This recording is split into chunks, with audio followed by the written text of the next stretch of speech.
Shalom with the Hebrew Israelites from the Great Millstone Watchman Philadelphia camp. My name is Ahmad. This is Micah Allah. And today, basically, we're going to get into the topic of, the black Hebrew Israelites and that title, and basically, where it came from and the purpose of it, right? So the first scripture we're going to get is Deuteronomy 28 and 37, because this is basically the curse that basically explains that we're going to be a byword, among the nations, and we're gonna break down what those words mean, All right, this is the book of Deuteronomy, chapter 28, verse 37. It says, "And thou shalt become an astonishment, a proverb, and a byword among all nations, whither Yahweh Bashem shall lead thee." Yeah, when you look at that word astonishment, it's the Hebrew word Shema, which one of the definitions is the word ruin, right? And when you look at the word ruin in the Merriam-Webster dictionary, it says a state of complete destruction, a state of being ruined, the remaining pieces of something that was destroyed. It says a state of having lost money or social status. So that's basically going into how we're basically destroyed, because the scriptures say that as a result of us basically going off in the law, statutes, and commandments, we're going to be cursed. So that's why we're in such a lowly state. And the other word that the brother just read in Deuteronomy 28 and 37 was the word the word proverb, right? When you look at that word proverb, it's the word mashal, right? And one of the definitions of that, one of the words in there is it says a pity. When you go down to the Strong's definition, it says a pity maximus. So basically we're gonna be looked down upon. Okay. And that's the way Esau. And then did you know that this is talking about us? Because Esau causes all kinds of different names, man. Every so many years, they change it. When we first got here, I believe we were called Negroes. With something. Well, I mean, like say for example, they called us Ethiopians, colored Negroes, Afro-Americans, African-Americans, Black Americans. Yeah. So that's why, they're not calling us by our true identity, which is Israelites. They always try and put these that black stigma on us. And I was talking to the brother earlier, and when you remember that, everybody saw the movie Malcolm X, but it's so basic. The guy that was trying to show Malcolm X how, the so-called white man had us brainwashed. The first thing he went into was, definitions of words, So he looked up the word white. The word white means pure innocence and all that, what I'm saying? Positive things. And then when he went into the definition of the word black, it meant negative things. It meant, wicked, sullen, devoid of light, all these things that are negative. So that's the stigma that the so-called white man Esau is trying to put on us, is that we're a negative stigma, on the Israelites. Even when you go to certain cartoons, they used to always have the good guy always wear white, and the bad guy always wear black, and that's the reason why these Edomites call it so white, man, because white represents pure, it represents being pure, and there's nothing pure about them Edomites, man. That's why they call it so white people, because they want to seem like they're the good people. When they're the most worst people on the face of this planet, man. They stole everything, including our identity. They trying to be us. When they put them Amalekites over there in the land of Israel, and then they call us black, like the brother just explained what the word means. So that's why they try to call us black Hebrew Israelites. But it's just Hebrew Israelites. That's our heritage. That's who we are, man. The Most High doesn't call us black, man. That's a proverb in the Bible. Sloppy. That's a byword. All right. Then when you look at the word, byword in Hebrew, it's the word shanawana,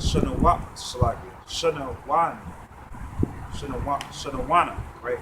So it's one of the definitions is the word gem. because it says taunt and then it says jeb. When you look up that word jeb, in a Merriam-Webster dictionary, it says it says to utter taunting words, and that's basically like, when they like say for example, we just use those words, those words, but the so-called white man, he used to call us, jigaboos, niggers, all that stuff like that. Yeah, moon crickets, all these, words, and that's basically to taunt us. You know what I mean? Even with what's that? All the Israelites, man, including Ephraim. They call them spits. They call the Mexicans wetbacks. You know, they call Jamaicans. They call them niggas too. You know, and like matter of fact, a good example of that is like the movie the Jackie Robinson. When they was playing against I believe he played for Brooklyn. They was playing against the Phillies, and how the coach was taunting the shit out of them, man. Called them all kind of niggas and this is that, making them mess up, you know. But we like, yeah, that's what they try to. Those words, they use them words thinking they're gonna hurt us, man. But if you have knowledge and understanding, those words don't mean shit, man. You look them words up and understand what they mean, Yeah. But a nigga, he'll react off of that. Yeah, one of the synonyms for the word jib is scoff. And you know what that means. That's basically what they're basically doing to us. Especially when we go to camp. You get a lot of scoffers, man. The next scripture, just to back that one up, is Jeremiah chapter 24 and 9. And it reads, and I will deliver them to be removed into all the kingdoms of the earth for their hurt, to be a reproach and a proverb, a taunt and a curse in all the places whither I shall drive them.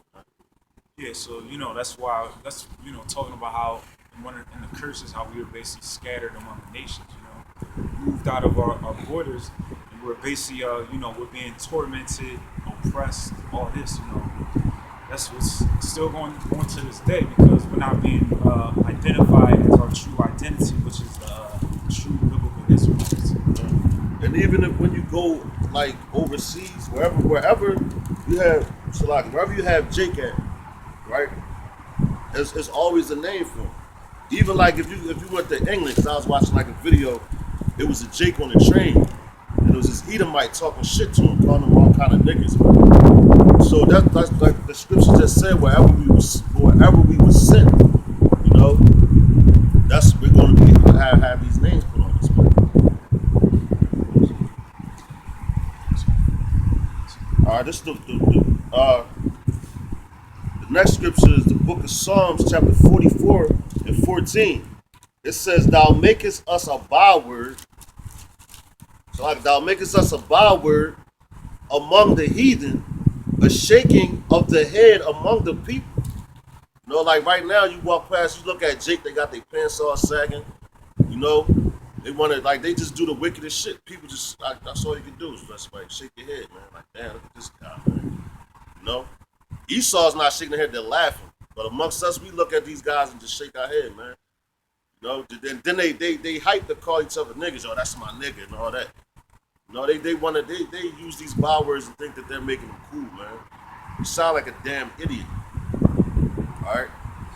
Yeah, like when we use the word nigga, we usually talking about somebody that doesn't have, the knowledge of self, the heritage, and all that. They're basically people that's, in the 2/3 club, are people that don't understand those, what those words really mean and all that. It's not something positive when you call somebody nigga. Yeah, that's why we call them niggas. First Kings 9:17.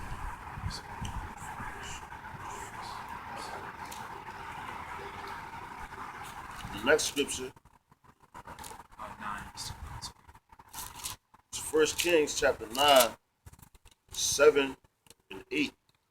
Verse 7 and 8.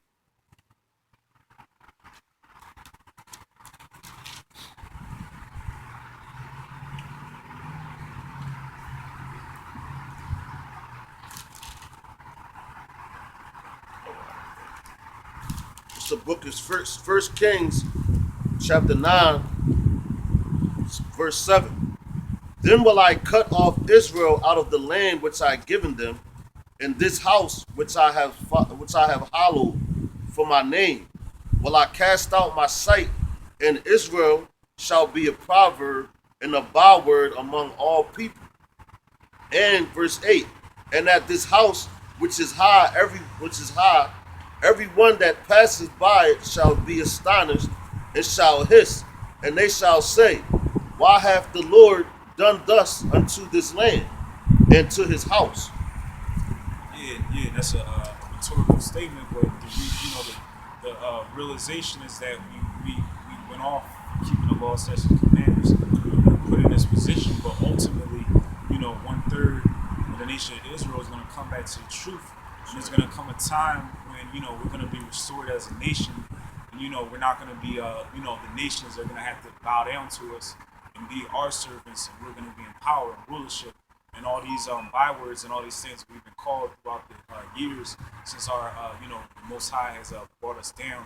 He's going to have mercy on us. He's going to restore us to how our true, our true state, how we're supposed to be. He's going to take all the curses off of us and put them on these other nations. The same curses that we under now, the other nations are going to get the same curses, especially Edom, man. They have a lot to pay for, man, for the things that they have done to us, man. And then like we was talking about these bywords, man. Bywords about the bywords, like that's why we call you guys niggas, because you're not going to get this knowledge right here. All right, the only people that's going to get it is the Lord's elect, man. That's who's going to get it right now. They're the first person, the first people that's understanding the reason why that we're in the condition that we're in. We know. Because we turn our back on Yahweh Ba'Shem Yahweh Shah, man. Like the brother just explained. And then we worship all kind of different idols, what you niggas are still doing right now, man. One of the main ones being Caesar Bougere, man. When you go to church on your Sundays, man. That's basically all,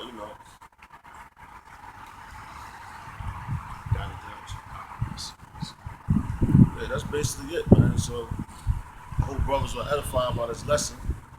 We're going to say all praise to Yahweh Ba'Shem Yahweh Shai. Double honors to the apostles and elders of Great Millstone. Shalom, man.